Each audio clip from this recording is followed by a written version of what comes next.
नमस्कार दोस्तों। मैं आज आपको सुनाने वाली हूँ ज्येष्ठ शुक्ल पक्ष की निर्जला एकादशी की कहानी। एक समय की बात है। एक जाट था। उसकी नई नई शादी हुई थी। शादी के बाद वो पहली बार अपनी पत्नी को लेने ससुराल जा रहा था। वो अच्छे से नए नए वस्त्र पहनकर तैयार होकर ससुराल के लिए रवाना होता है। रास्ते में उसने देखा एक तालाब में एक गाय पानी पीने उतरती है। जेठ का महीना था। वो गाय अपनी प्यास तो बुझा लेती है, लेकिन तालाब से बाहर नहीं आ पाती। जाट को वहां देख गाय उससे बोली, अरे मुसाफिर, मुझे इस दलदल से बाहर निकाल दे। तब जाट बोला, अरे नहीं नहीं गाय माता, मेरे कपड़े गंदे हो जाएंगे। मैं पहली बार अपनी पत्नी को लेने ससुराल जा रहा हूँ।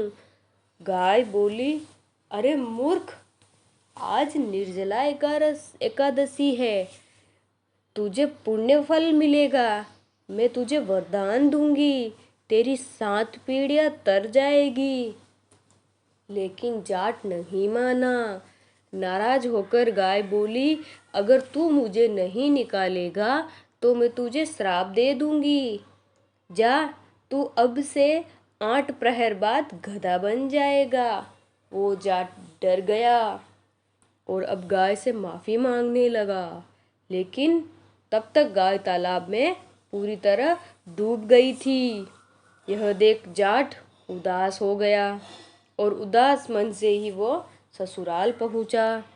जवाई को देखकर ससुराल में सभी बहुत खुश हुए, लेकिन जाते ही उसने रट पकड़ ली, मेरी पत्नी को विदा कर दो, हमें जाना है,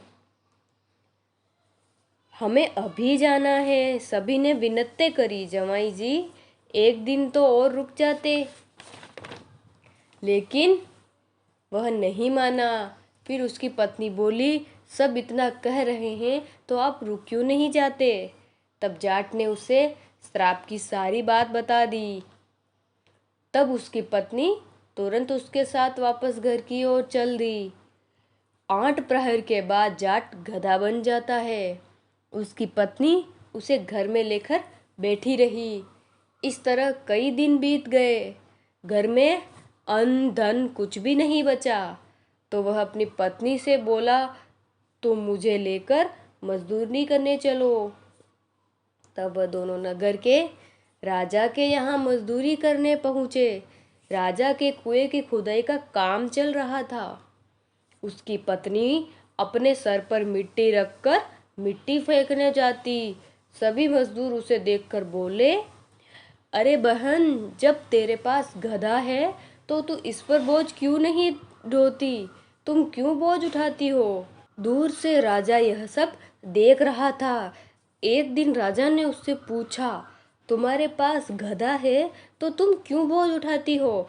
तब वह बोली, महाराज, यह गधा नहीं है, यह मेरे पति हैं, इन्हें गाय का श्राप लगा है।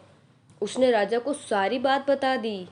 राजा ने पंडित को बुलवाकर उसका हाल पूछा। तब पंडित बोला, राजा जी, इसका एक ही हल है। जिस व्यक्ति ने अपने जीवन काल में 101 ग्यारस करी हो और उसका फल वो इस गधे को दे दे तो यह मानव बन सकता है। राजा ने पूरी नगरी में ऐलान करवा दिया कि जिसने भी 101 ग्यारस करी है, अगर वह अपनी ग्यारस का फल दे देता है तो राजा उसे अपना आधा राज्य दे देंगे। लेकिन पूरी नगरी में कोई भी ऐसा नहीं था जिसने 101 ग्यारस करी हो। किसी ने 10, किसी ने 11, तो किसी ने 11 ग्यारस ही 21 ग्यारस ही करी थी।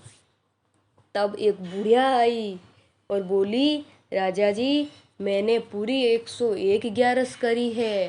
राजा बोला, तो तुम अपनी ग्यारस इस गधे को दे दो, मैं तुम्हें मुंह मांगा वरदान दूंगा। बुढ़िया बोली, मैं धन लेकर क्या करूंगी? मैं आज हूँ, कल नहीं हूँ। मैं इसे अपनी 101 ग्यारस में से 100 ग्यारस दे दूंगी, लेकिन एक निर्जला एकादशी मैं अपने पास रखूंगी। इस एक निर्जला एकादशी के फल से मुझे मोक्ष की प्राप्ति होगी, मुझे श्री हरि विष्णु की प्राप्ति होगी। ऐसा कहकर उस बुढ़िया ने अपनी 100 एकादशी का फल उस गधे को दे दिया। वह गधा इंसान बन गया, लेकिन एक ग्यारस की कमी से उसका शरीर इंसान तो बन गया, लेकिन गधे की पूंछ उसके शरीर से नहीं हटी। जय श्री कृष्णा। राधे राधे।